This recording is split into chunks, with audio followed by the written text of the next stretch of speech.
Hello friends, എല്ലാവർക്കും നമസ്കാരം. നിങ്ങൾ ഏവരും കാത്തിരിക്കുന്ന രേവതിയുടെയും സച്ചിയുടെയും നാളത്തെ വിശേഷത്തിലേക്ക് എല്ലാ കൂട്ടുകാർക്കും സ്വാഗതം. എല്ലാവർക്കും നല്ലൊരു ശുഭരാത്രിയൊക്കെ നേർന്നുകൊണ്ട് നമുക്ക് നാളത്തെ വിശേഷത്തിലേക്ക് കടന്നാലോ? അതിനു മുമ്പായിട്ട് ആരെങ്കിലും നമ്മുടെ ചാനൽ ആദ്യമായിട്ട് കാണുന്നുണ്ടെങ്കിൽ ഒന്ന് സബ്സ്ക്രൈബ് ചെയ്ത് വെക്കണം. അതിനോടൊപ്പം തന്നെ നമുക്കൊരു 1K ലൈക്ക് ടാർജറ്റ് ഉണ്ട്. അപ്പൊ എല്ലാവരും മാക്സിമം ലൈക്ക് അടിച്ചിട്ട് വീഡിയോ കാണാൻ വേണ്ടി ശ്രദ്ധിക്കണേ. അപ്പൊ നമുക്ക് നേരെ നാളത്തെ വിശേഷത്തിലേക്ക് തന്നെ കടക്കാം. അവസാന സീനായിട്ട് കണ്ടത് നമ്മുടെ രേവതി ഡബ്ബിംഗ് സ്റ്റുഡിയോയ്ക്കകത്ത് കയറി ഡബ്ബ് ചെയ്യാൻ തുടങ്ങുമ്പോൾ വർഷ ശ്രീകാന്തിനെ ഫോൺ വിളിക്കുകയാണ്. അപ്പൊ ശ്രീകാന്തിനെ അല്ല ഫോൺ വിളിക്കുന്നത്, ഡബ്ബിംഗ് സ്റ്റുഡിയോയിലുള്ള ആ ഒരു സാറിനെ വിളിച്ചിട്ടാണ് വർഷ പറയുന്നത് പുറത്തേക്കൊന്ന് ശ്രീകാന്തിനെ വിടാന്. അതുകൊണ്ട് തന്നെ ശ്രീകാന്തിന് പോകാതിരിക്കാൻ പറ്റത്തില്ലാത്തൊരവസ്ഥ. അങ്ങനെ നമ്മുടെ ശ്രീകാന്ത് വെളിയിലേക്ക് ചെല്ലുമ്പോൾ കാണുന്ന കാഴ്ച എന്ന് പറഞ്ഞാൽ വേറെ ഒന്നുമല്ല, വർഷ പൊട്ടിത്തെറിച്ച് ഇപ്പൊ പൊട്ടുന്നുള്ള രീതിയിൽ നിൽക്കുക. വർഷയ്ക്ക് ഭയങ്കര ദേഷ്യമുള്ളതാണല്ലോ. ദേഷ്യം എന്നല്ല, വർഷ ആരുടെ മുഖത്ത് നോക്കിയും എന്തും പറയും. അങ്ങനെ പ്രത്യേകിച്ച് മുഖത്ത് നോക്കി പറയാൻ മടിയില്ലാത്തൊരു പെണ്ണ് തന്നെയാണ് വർഷ. അതുകൊണ്ട് തന്നെ നമ്മുടെ ശ്രീകാന്ത് വന്ന ഉടനെ ശ്രീകാന്തിനെ മറിച്ചും തിരിച്ചും ഇട്ട് പൊരിക്കുകയാണ്. വേറെ ഒന്നിനും അല്ല പൊരിക്കുന്നത്. നീ എന്താണ് ഫോൺ എടുക്കാത്തത്? ഞാൻ എത്ര തവണ നിന്നെ വിളിച്ചെന്നറിയാമോ? എന്നിട്ടിപ്പം ഞാൻ രേവതി ചേച്ചിനെ വിളിക്കേണ്ട ഒരു അവസ്ഥ വന്നില്ലേ എന്ന് പറഞ്ഞപ്പോഴത്തേക്കും നമ്മുടെ ശ്രീകാന്ത് പറഞ്ഞു, അപ്പൊ നീ മനഃപൂർവ്വം എന്റെ ഏടത്തിനെ വിളിച്ചതാണല്ലേ? പാവമുണ്ട് വർഷ, പാവം. അതിനൊന്നും അറിയില്ലല്ലോ. എന്തിനാ അതിന് വെറുതെ ബുദ്ധിമുട്ടിപ്പിച്ചത്? ഞാൻ ബുദ്ധിമുട്ടിപ്പിച്ചിട്ടൊന്നുമില്ല. ഞാൻ കാര്യം പറഞ്ഞു കഴിഞ്ഞപ്പോഴത്തേക്കും രേവതി ചേച്ചിയാണ് പറഞ്ഞത് എനിക്ക് ചിക്കൻ ഫ്രൈ ഇങ്ങോട്ട് കൊണ്ടുതരാമെന്ന്. അപ്പൊ ഞാൻ വേണ്ടാന്ന് പറഞ്ഞപ്പോ രേവതി ചേച്ചി പറഞ്ഞു സാരമില്ല ചേച്ചി ഇപ്പൊ ഉണ്ടാക്കിക്കൊണ്ട് തരാമെന്ന്. പിന്നെ ഞാൻ എന്താ ചെയ്യേണ്ടത്? ഞാനൊരു കാര്യം പറയട്ടെ, എനിക്ക് നിന്നെ കാണാതിരിക്കാനോ സംസാരിക്കാതിരിക്കാനോ എനിക്കൊന്നും പറ്റുന്നില്ല. അതുകൊണ്ടല്ലേ ഞാൻ നിന്നെ ഫോണിൽ വിളിക്കണത്. നിന്നോട് ഞാൻ എന്റെ ഇഷ്ടം മുഴുവൻ തുറന്നു പറഞ്ഞതാ. എന്നിട്ടും നീ ഒരു അക്ഷരം എന്നോട് പറഞ്ഞിട്ടില്ല. നിന്റെ മനസ്സിൽ സത്യത്തിൽ എന്താ ശ്രീകാന്തെ? നിന്റെ മനസ്സെനിക്ക് തിരിച്ചറിയാൻ പറ്റുന്നില്ല. ഞാൻ നിന്നോടൊരു കാര്യം പറയാം. ഇതുവരെ ഇങ്ങനെ ആരുടെയും പുറകിൽ യാചിച്ചോ കാല് പിടിച്ചോ ഒന്നും ഞാൻ നടന്നിട്ടില്ല. പക്ഷെ നിന്നോട് എന്തോ ഒരു സ്നേഹമോ എനിക്കൊരു അട്രാക്ഷൻ തോന്നിയിട്ടല്ലേ ഞാൻ നിന്റെ പുറകെ നടക്കുന്നത്. അത് നീ മുതലെടുക്കാണോ? ഞാൻ വീണ്ടും വീണ്ടും നിന്റെ പുറകെ നടക്കാനുള്ള നിന്റെ ടെക്നിക്കാണോ ഇത് എന്ന് ചോദിച്ചപ്പോഴത്തേക്കും ശ്രീകാന്ത് പറഞ്ഞു, അതൊന്നും അല്ല വർഷേ, നിനക്ക് ഇതൊന്നും പറഞ്ഞാൽ മനസ്സിലാവില്ലേ? ഞാൻ പറഞ്ഞതല്ലേ നിന്റെ ഫാമിലിയും എന്റെ ഫാമിലിയും തമ്മിലുള്ള പ്രശ്നം. ആ പ്രശ്നത്തിനിടയിൽ നമ്മുടെ ഈ ബന്ധം ശരിയാവില്ല. ആര് പറഞ്ഞു? നിന്റെ ഫാമിലിയും എന്റെ ഫാമിലിയും. അതെ, നിന്റെ ഫാമിലി എന്റെ ഫാമിലിയൊക്കെ അവിടെ നിൽക്കട്ടെ. ആദ്യം നമ്മൾ രണ്ടും. എനിക്ക് വേറൊന്നും അറിയണ്ട. എനിക്ക് നിന്നെ ഇഷ്ടമാണ്. നീ അതിനുള്ള ആൻസർ ഇതുവരെ തന്നില്ലല്ലോ. എനിക്ക് നിന്നെ ഇഷ്ടമായതുകൊണ്ട് തന്നെ നിനക്ക് എന്നെ ഇഷ്ടമാണോ എന്ന് എനിക്ക് ഇപ്പൊ അറിഞ്ഞേ പറ്റൂ. എനിക്ക് ഇപ്പൊ അറിയണം നിനക്ക് എന്നെ ഇഷ്ടമാണോ ഇല്ലയോ. ഇഷ്ടമല്ലെങ്കിൽ നീ എന്റെ മുഖത്ത് നോക്കി പറയാ ഇഷ്ടമല്ലെന്ന്. പിന്നെ ഞാൻ ശല്യം ചെയ്യാനായിട്ടൊന്നും വരില്ലല്ലോ. പിന്നെ ഞാൻ ഫോൺ വിളിച്ചോ നേരിട്ട് കാണാനോ ഒന്നും ഞാൻ കാണാൻ കൂട്ടാക്കില്ല. അപ്പൊ അതുകൊണ്ട് നീ സത്യം പറയാൻ പറഞ്ഞു കഴിഞ്ഞപ്പോഴത്തേക്കും നമ്മുടെ ശ്രീകാന്ത് പറഞ്ഞു, വർഷേ എനിക്ക് നിന്നെ ഇഷ്ടമാണ് എന്ന്. ഇത് കേട്ടത് നമ്മുടെ വർഷം വല്ലാണ്ടങ്ങ് ഷോക്കായി പോയി. വർഷം പ്രതീക്ഷിച്ചു ഇഷ്ടമല്ല എന്ന് പറയുന്നത്, നമ്മളും പ്രതീക്ഷിച്ചല്ലേ ഇഷ്ടമല്ല എന്ന് പറയുന്നത്. സച്ചി അത്രയൊക്കെ പറഞ്ഞ് ഭീഷണിപ്പെടുത്തിയ സ്ഥിതിക്ക് നമ്മളും പ്രതീക്ഷിച്ചു ഇഷ്ടമല്ല എന്ന് പറയുന്നത്. പക്ഷെ അങ്ങനെയൊന്നും അല്ല, നമ്മുടെ ശ്രീകാന്തിന് ഇഷ്ടം തന്നെയാണ്. അപ്പൊ ശ്രീകാന്ത് ആ ഒരു ഇഷ്ടം തുറന്നു പറയുകയും ചെയ്തു. ആ ഒരു നിമിഷം എന്തോ സ്വർഗം കീഴടക്കിയ പോലെ ആയിരുന്നു നമ്മുടെ വർഷ പറഞ്ഞു, സത്യമാണോടെ നീ പറയുന്നത്? എന്നിട്ട് നീ എന്താ ഇങ്ങനെ നടക്കുന്നത്? അത് പിന്നെ ഞാൻ പറഞ്ഞല്ലോ, നമ്മുടെ വീട്ടുകാരുടെ കാര്യം ഒന്നും നീ നോക്കണ്ട. ഞാൻ പ്രതീക്ഷിച്ചത് ഈ സിനിമയിലൊക്കെ പോലെയുള്ള ആ ഒരു റൊമാൻസ് രീതിയിൽ ഒരു ഐ ലവ് യു ഒക്കെയാണ്. പക്ഷെ അതിന്റെ ഒന്നും ആവശ്യമില്ല. നീ ഇപ്പൊ ഇത് പറഞ്ഞല്ലോ, എനിക്ക് സത്യമായിട്ടും എന്റെ മൂഡ് ഇപ്പോഴാണ് ഓണായത്. ഇത്രയും നേരം ഞാൻ ഓഫ് ആയിട്ട് ഇരിക്കുമായിരുന്നു. ഒന്നും എനിക്ക് ശ്രദ്ധിച്ച് ചെയ്യാൻ പോലും പറ്റുന്നില്ലായിരുന്നു. ഡബ് ചെയ്തൊക്കെ ഞാൻ വേറെ എവിടെയും ശ്രദ്ധിച്ചതുകൊണ്ടാ. ഏതായാലും നിനക്ക് എന്നെ ഇഷ്ടമാണല്ലോ എന്നൊക്കെ ഇങ്ങനെ പറഞ്ഞ് നമ്മുടെ വർഷ ഇങ്ങനെ സംസാരിക്കുകയാണ്. അപ്പൊ വർഷ പറഞ്ഞു, അതെ ഞാൻ ഒരു കാര്യം ചോദിച്ചോട്ടെ, നീ എന്നോട് ഇഷ്ടമാണെന്നൊക്കെ പറഞ്ഞല്ലോ, എന്നാ പിന്നെ കുറച്ച് റൊമാൻസ് ആയിട്ടുള്ള രീതിയിൽ ഇഷ്ടമാണെന്ന് എന്നോട് നിനക്ക് പറഞ്ഞുകൂടെ എന്ന് ചോദിച്ചപ്പം അതിപ്പം എന്താ ഒരു ഐ ലവ് യു പറഞ്ഞാ പോരെ? എങ്കിൽ ഓക്കെ ഞാൻ പറയാം എന്ന് പറഞ്ഞുകൊണ്ട് ഐ ലവ് യു വർഷ എന്ന് പറഞ്ഞു. അത് കേട്ടതും അങ്ങോട്ട് കെട്ടിപ്പിടിച്ച് നമ്മുടെ വർഷം ഇങ്ങനെ നിൽക്കുകയാണ് കേട്ടോ ശ്രീകാന്തിന്. ശ്രീകാന്ത് പറഞ്ഞു, വിട് അതേ ഇപ്പൊ ആരെങ്കിലും വന്ന് കാണും. ഏടത്തി ഇപ്പം വന്ന് കണ്ടു കഴിഞ്ഞിട്ടുണ്ടെങ്കിൽ നാണക്കേട, വിട് എന്ന് പറഞ്ഞപ്പോഴത്തേക്കും ഹേയ് ഏടത്തി ഇപ്പോഴൊന്നും വരാൻ പോകുന്നില്ല, പേടിക്കേണ്ട ശ്രീകാന്തെ. ഏടത്തി അവിടുത്തെ ഡബ് ചെയ്ത് കഴിഞ്ഞാലേ വരത്തുള്ളൂ എന്ന് പറഞ്ഞപ്പോഴത്തേക്കും വീണ്ടും നമ്മുടെ ശ്രീകാന്തിനെ കെട്ടിപ്പിടിച്ചോട്ടോ. അങ്ങനെ ഇവർ രണ്ടുപേരും കെട്ടിപ്പിടിച്ചിരിക്കുന്ന ആ ഒരു സീനാണ് കാണിക്കുന്നത്.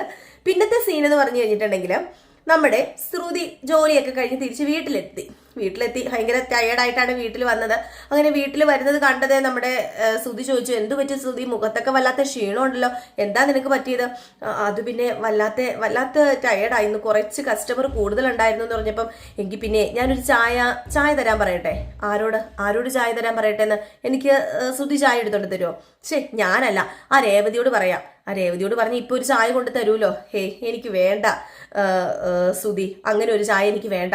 ഇനിയിപ്പം അവൻ ആ സച്ചി അതും ഇതും പറയാനോ അതിന്റെ കാര്യമില്ല. എനിക്ക് നല്ല തലവേദനയുണ്ട്, എനിക്കൊന്ന് കിടന്നുറങ്ങണം. എങ്കിൽ പിന്നെ ഞാൻ തല തിരുമ്മി തരാം എന്ന് പറഞ്ഞുകൊണ്ട് പതുക്കെ തലയൊക്കെ നമ്മുടെ ശ്രുതി മസാജ് ചെയ്ത് കൊടുക്കാണ്. അപ്പോഴാണ് പെട്ടെന്ന് ശ്രുതി അത് പിന്നെ ടിക്കറ്റ് ബുക്ക് ചെയ്തായിരുന്നോ എന്നിങ്ങനെ ചോദിച്ചു.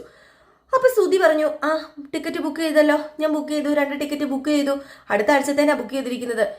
അടുത്ത ആഴ്ചത്തേനോ, ഇത്ര പെട്ടെന്നോ? ഏതായാലും ഇനിയിപ്പോ നമ്മൾ വെച്ച് താമസിപ്പിക്കേണ്ട കാര്യമില്ലല്ലോ, ഞാന് ശമ്പളം കിട്ടിയ ഉടനെ തന്നെ ബുക്ക് ചെയ്തു. അതുമല്ല നിന്നോട് പറയാൻ ഞാൻ മറന്നുപോയി എന്ന് പറഞ്ഞ് നേരെ ചെന്നിട്ട് കുറച്ച് പൈസ എടുത്തോണ്ട് നമ്മുടെ ശ്രുതിയുടെ കൈ കൊടുക്കാണ് കേട്ടോ. എന്നിട്ട് പറഞ്ഞു ഇതെന്റെ ശമ്പളത്തിന്റെ ബാക്കി ബാലൻസാ, ഇത് നിന്റെ കയ്യിലിരിക്കട്ടെ ശ്രുതി എന്ന് പറഞ്ഞു. ശ്രുതിക്ക് വല്ലാത്ത സന്തോഷമായിട്ടോ. ശ്രുതി പറഞ്ഞു എനിക്ക് അറിയില്ല ശ്രുതി, ഞാൻ എന്താ ചെയ്യേണ്ടത്, സത്യമായിട്ട് എന്റെ കണ്ണുകൾ നിറഞ്ഞു പോവാ. ഇത്രയും നാൾ ഞാൻ ഒരുപാട് ഉണ്ടാക്കിയിട്ടുണ്ട്, ഒരുപാട് പൈസ എൻ്റെ കയ്യിൽ കിട്ടിയിട്ടുണ്ട്.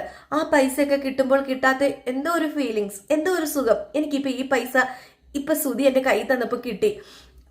എനിക്കറിയില്ല എന്താ ഇതിന് പറയണത് എന്നൊന്നും ഞാൻ ഒരിക്കലും പ്രതീക്ഷിച്ചില്ല. അതുമല്ല ശ്രുതി ഞാൻ പറയുന്ന ജോലിക്ക് തന്നെ പോയി.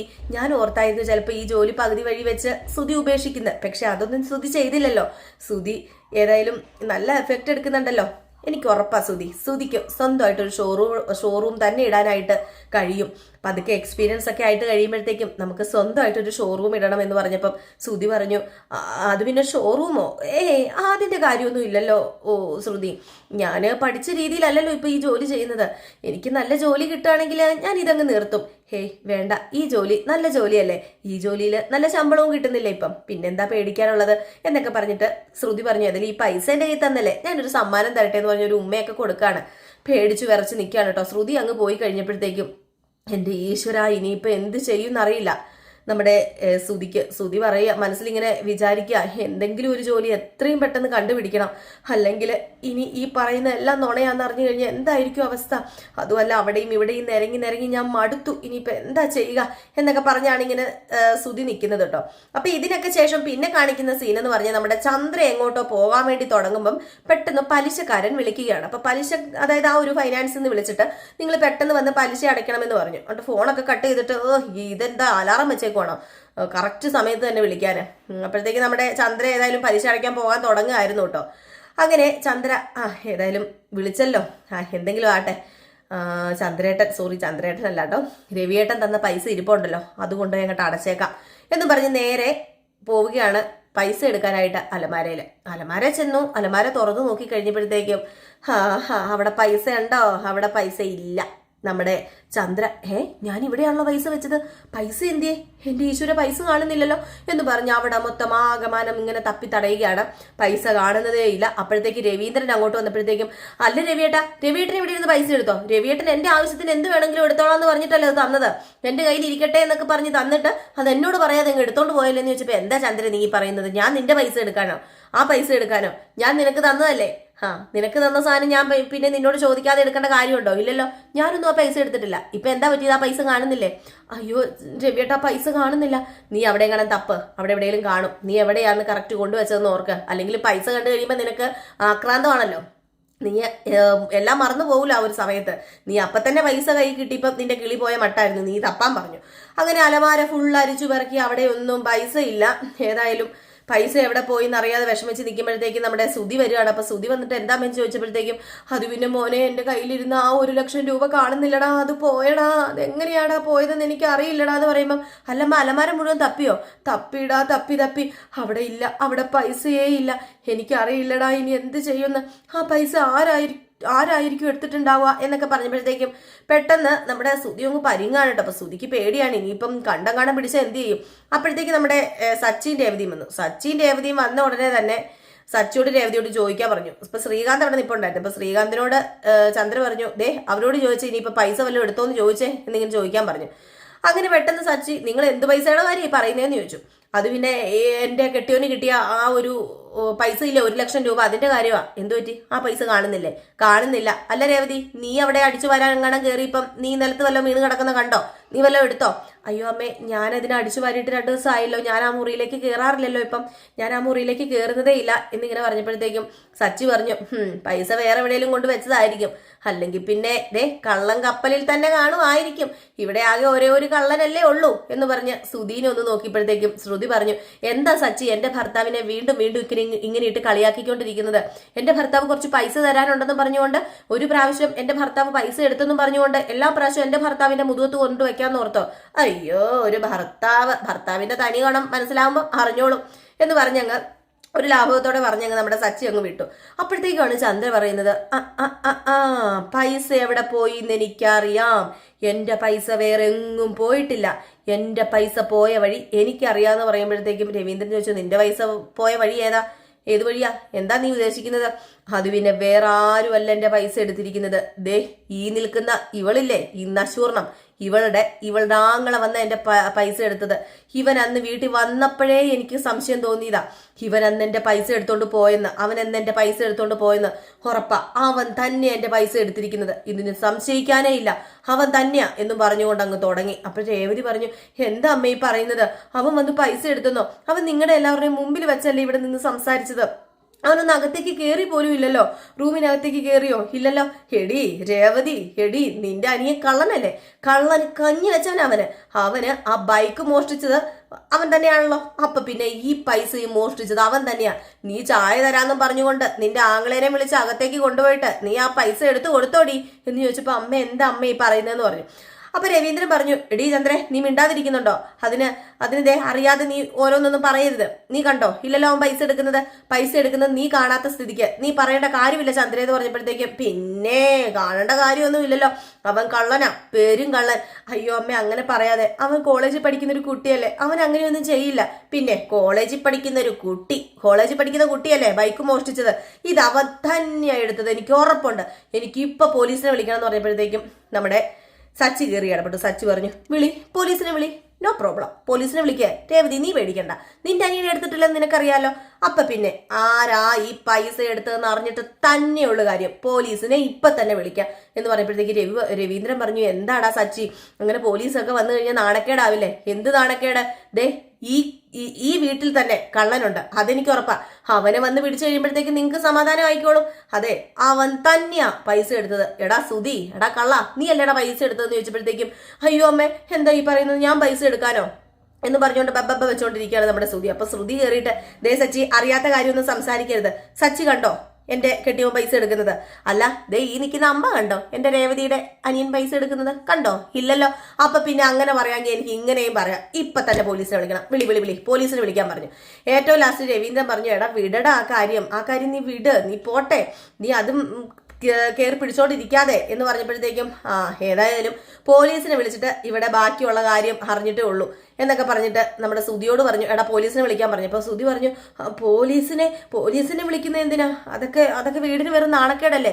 അയ്യോ, നീ ഉണ്ടാക്കി വെച്ച നാണക്കേടിനേക്കാളും വലിയ നാണക്കേടൊന്നും ഇല്ലടാ, പോലീസിനെ വിളിക്കാൻ പറഞ്ഞപ്പോഴത്തേക്ക് രവീന്ദ്രൻ പറഞ്ഞു, സച്ചി നീ ഫുഡ് കഴിക്കാൻ പോക്കെ.